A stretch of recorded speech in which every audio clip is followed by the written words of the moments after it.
안녕하세요 여러분, 현수아빠입니다. 오늘은 아주 특별한 손님을 모시고 초등 교과서의 중요성과 영어 교육에 대한 이야기를 좀 들어보도록 하겠습니다. 이지은 선생님 나오셨습니다. 선생님 셀프 소개 좀 부탁드리겠습니다. 네, 안녕하세요. 이지은입니다. 저는 유튜브 즐거운 초등영어에서 지니쌤으로 활동하고 있고요. 15년 정도 천재교육이라는 출판사에서 영어 교과서를 주로 만들었던 편집자 출신입니다. 네, 그거 말고도 초등남 카페에서도 활동을 많이 해주셨었고, 네, 맞습니다. 또 두 아이를 키우고 계시고요. 네, 지금 현재 중학교 1학년, 초등학교 4학년 딸 둘입니다. 오늘 우리가 지금 이제 얘기를 나누고 싶은 게 초등 교과서의 중요성. 요 책을 또 직접 쓰셨어요. 너 영어 교과서 씹어 먹어봤니? 라는 책인데 이 책을 쓰시기 전이었나요?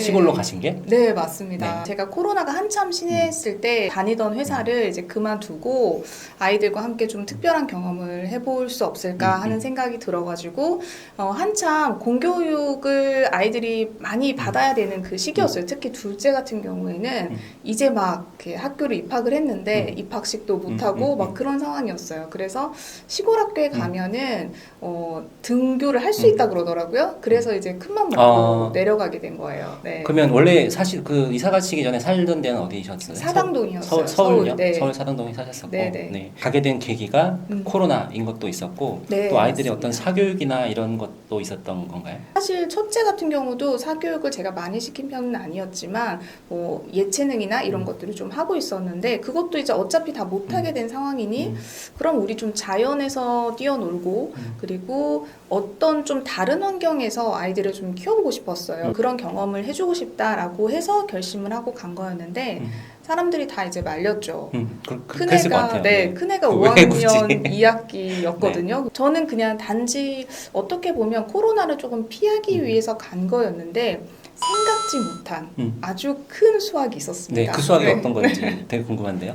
네, 일단 저희 아이들이 소규모 시골 학교에서 수업을 하다 보니까 선생님과의 관계가 굉장히 돈독해지면서 작을수록 작은 학교일수록 어떤 지원도 많지만 공교육이 훨씬 더 세요. 그러니까 공교육밖에 받을 곳이 없는 거예요. 학원이 그렇게 많지는 않았을 테니까. 네, 그러니까 선생님이 아이한테 주는 게 지금 여기 이 자리에서가 아니면 이 단원에 대한 공부를 다시는 할 수 없는 거예요. 그러니까 선생님도 굉장히 최선을 다해서 가르쳐 주시고 아이들도 받아들이는 게 달라요. 그리고 애들이 되게 산으로 들로 현장 학습도 많이 갑니다. 실제로 그렇게 또 실제로 하나요? 갑니다. 실제로. 그래서 책 보다가 이거 우리 저기 앞에 개울에서 뭐 잡을 수 있을 것 같은데 그럼 정말 나가요.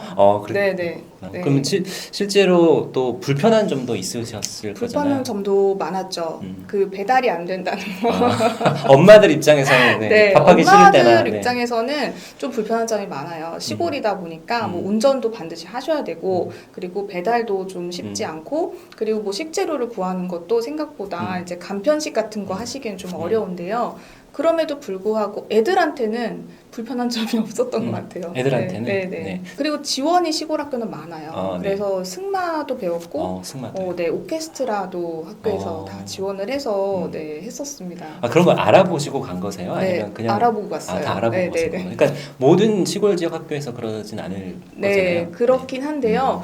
굉장히 제가 갔던 곳은 소규모였기 때문에 가능했어요. 사실은 저는 이제 그런 시골에서 자랐거든요. 제주도 서귀포에서 자랐었는데 선생님 같은 경우는 서울에서 자라신 거죠? 네, 저는 이제 이른바 학군지라고 부르는 곳에서 굉장히 빡세게 공부를 하고 컸던 엄마라서 사실 그 두 가지 마음이 있었어요. 그렇죠. 코로나 때문에 갔다고는 하셨지만 사실 그런 그 학군지에서 살면서 아이들이 그 무한 경쟁에 내몰리고 스스로 자존감도 낮아지고 이런 것 때문에 또 있었던 거잖아요. 그러니까 그게 아이가 잘 따라주는 친구들은 가도 괜찮은데요. 저희 큰아이 같은 경우는 좀 아니다는 생각을 좀 했어요. 이 아이가 갖고 있는 게 굉장히 많은 역량이 있는데 그 역량이 대치동에 가서 학습을 막 하는 순간에 많이 죽겠더라고요. 그 무한 경쟁에서 나는 왠지 뭐 못하는 것 같고 이미 잘하는 게 많은데도 이미 잘하는데도 그런 생각을 갖게 될 것 같아서 근데 이제 거기 시골 학교에 가서 이 친구는 이제 전교 회장까지 하면서 자기 자존감이 엄청 많이 올라왔어요. 그래서 사실 제가 다시 서울로 돌아가지 않은 이유이기도 합니다. 정말 좋은 경험을 하셨네요. 전혀 후회는 없으신 거고. 없어요. 아이들도 굉장히 너무 거고. 만족하고 제2의 고향이에요. 언제 또 가냐고 그래서 방학만 되면 가고 싶어요. 그러니까 지금 굉장히 그 일반적인 가정에서는 하기 어려운 결정을 하신 건데 그것도 네. 서울에서 사시다가 학군지에 사시던 엄마가 네. 서울에 사시면서 그런 어려운 결정을 하셨는데 제가 생각할 때는 이런 어려운 결정을 할 수 있었던 이유는 나름 또 교육 전문가시고 네, 또 맞습니다. 천재교육이라는 네, 이제 네, 교과서를 네. 만드는 회사에서 우리나라에서 이제 본질이라고 하는 네. 그 교육 과정이라든지 이런 걸 다 네. 꿰차고 있으셨고 이 책에서도 말씀하시는 것처럼 교과서가 굉장히 중요하다는 걸 알고 있었고 네. 그 본질만 놓치지 않는다고 하면 음. 우리 아이가 자라면서도 크게 문제가 없을 거라는 판단이 네, 되셨기 맞습니다. 때문에 가셨던 거잖아요. 네, 맞아요. 그래서 그런 생각을 하셨던 교과서의 중요성 그리고 네. 우리나라 교과 과정에 대한 어떤 전반적인 소개 이것도 한번 좀 부탁드리겠습니다. 교과서가 왜 그렇게 중요한지에 대해서. 일단 제가 교과서라고 말씀을 드리지만 이 교과서라는 세 단어는 사실 하나는 공교육 수업을 뜻하는 거고요. 또 하나는 교육 과정을 뜻하는 겁니다. 그래서 사실 저는 이거에 대한 교육 과정의 전체적인 그림을 알고 있었기 때문에 사실 초등 요 시기에 잠깐 제가 시골에 간다고 해서 큰일이 나지 않는다는 그쵸. 걸 너무 잘 알고 있었어요. 근데 대부분의 어머님들은 이 길게 보지 못하시기 때문에 그쵸. 이 당장 눈앞에 보이는 것 맞아요. 때문에 조급해 하시는 맞아요. 거거든요. 근데 사실 길게 보면은 전까지 우리가 초등 시기에 해줘야 되는 것들이 훨씬 많아요. 그러니까 그쵸. 습득을 훨씬 늘려주는 시기여야 되거든요. 그래서 사실 저는 지금 와서 이제 저희 큰아이가 중학교 1학년이잖아요. 이 친구가 학교에서 또 생활하는 걸 보니까 정말 잘 갔구나. 그때도 우리가 공교육 속에서 선생님과의 유대관계 그리고 수업 시간에 굉장히 성실하게 듣는 게 중요하다고 제가 계속 강조를 하는데 그게 중학교 때도 같이 통하고 있고요. 그리고 수행평가나 각종 이런 거에서 사실 국어도 수행평가를 막 수필서우라는 수행평가를 1학년부터 내시더라고요. 근데 그때 얘가 어떤 내용을 썼냐면 구례에서 있었던 에피소드를 썼어요. 그러니까 이게 인생 전반에 굉장히 큰 영향을 미칠 거라고 저는 여전히 생각을 하고 있고요. 그리고 그때 거기에서 겪었던 그 경험은요. 사실 서울에서 일반적으로 학교 다니고 학원 다니고 하면서 겪는 그런 경험이랑은 전혀 좀 차원이 달라요. 그쵸. 다를 것 같아요. 그렇다고 우리가 막 돈을 마구 쓰고 해외여행을 가고 그런다고 해서 또 얻어지는 게 아니거든요. 생활 속에서 스스로 아이가 겪어야 되고 그쵸, 느껴야 그쵸. 돼요. 그래서 그 부분에 저는 좀 중점을 뒀었기 때문에 올라오면서도 저는 아이들한테 계속 그 얘기를 강조를 했어요. 학교 수업이 중요하고 그 다음에 교과서를 행간을 읽는 게 굉장히 중요해 그쵸. 라는 이야기를 많이 했거든요. 사실 저는 이제 영어 교과서를 만들었기 때문에 영어 교과서에 대해서도 많이 알고 있지만 교육과정의 어떤 성취 기준이나 전반적인 거 흐름을 보면 타 교과목도 크게 다르지 않아요. 그러니까 같은 맥락으로 흐르고 있기 때문에 항상 교과서에서 주제, 대단원이 뭐고 소단원이 뭐고 그걸 목차를 보면서 항상 공부를 하라고 알려줬어요. 그 영어 교과서랑 다른 과목 교과서는 조금 다르긴 해요, 구성이. 그러니까 다른 교과는 사실 제목만 봐도 뭘 해야 되는지 너무 명확하게 보여요. 근데 영어 교과서는 제목만 보면 뭐 하는 거지? 그쵸. 잘 모를 수 있거든요. 그래서 영어 교과서는 좀 특별히 디지털 교과서라는 게 같이 붙어 있고요. 그걸로 듣기, 말하기 활동을 할 수 있고 문자보다는 듣기서 바로 영상으로 또 해주고 네. 오디오로 해주고 네, 그림이 맞습니다. 있어서 이렇게 네. 해준다는 그래서 말씀이죠. 영어 교과서는 사실 초등에서 목표로 하는 거는 의사소통 중심이에요. 그래서 우리가 그냥 막 문자로 된 거를 읽는 것에 급급하지 않고 사실 기본적인 의사소통이 있잖아요. 듣고 말하기를 잘 할 수 있다. 그게 목표거든요. 근데 아무래도 학교에서 평가를 하다 보니까 5, 6학년쯤 그쵸. 되면은 이제 문자로 된 것들을 평가를 할 하게 수밖에 되는데 3, 4는 사실은 듣고 말하기 AB와의 대화를 얼만큼 잘하느냐 그거에 초점을 맞추고 있고 그리고 또 하나는 낱말과 어구까지 읽고 쓸 수 있다가 성취 기준이에요. 그래서 좀 단어도 어머님들이 걱정을 하시겠지만 조금 암기해 주셔야 된다는 것까지 그쵸. 말씀드릴게요. 그러니까 지금 우선 구례로 가셨던 게 초등학교 때는 어떤 학습보다는 아이의 정서라든지 아까 이제 그 루틴을 잡아서 네, 자기 맞아요. 습관을 잡아서 하는 네네네. 게 굉장히 중요하다고 여겼기 때문에 그렇게 하셨고 교과 과정에 대한 거가 파악이 다 되셨기 때문에 이때는 이것만 해도 된다. 맞아요. 그 선이 명확하셨기 때문에 네네네. 뭐 선행이나 이런 거 안 하고 하실 수 네네네. 있었던 것 같고 그래서 사실 이게 초등에서만 국한되지 않고요. 초등 교육 과정에서 특히 5, 6이 굉장히 중요합니다. 모든 교과목이 그래요. 이 5, 6의 교과목을 탄탄하게 하시면 그대로 중학교, 고등학교에서 심화만 될 뿐이에요.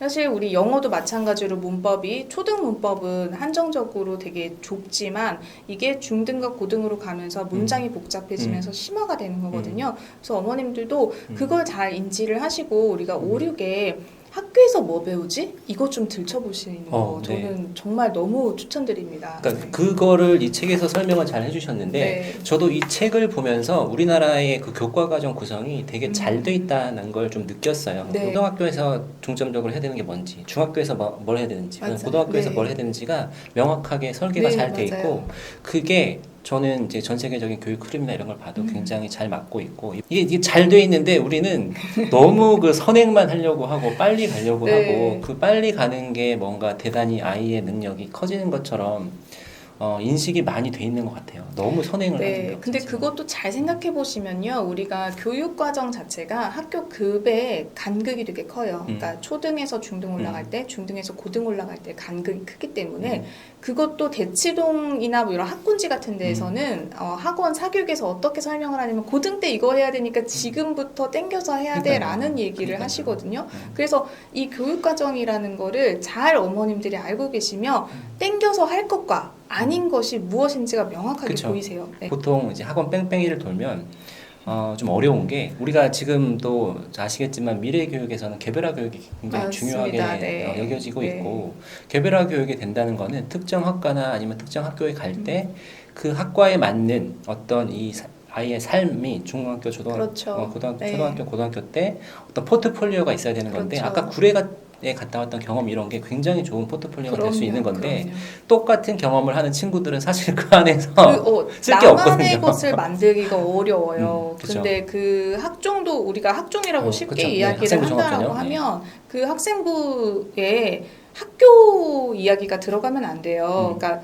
그 학교에서 공통적인 내용만 있으면 학교의 학종인 거지 나의 학종이 아닌 거예요. 그래서 나만의 것을 만들기 위해서는 사실 다양한 경험을 통해서 그거를 이제 2025 개정교육과에서 융합을 많이 원하거든요.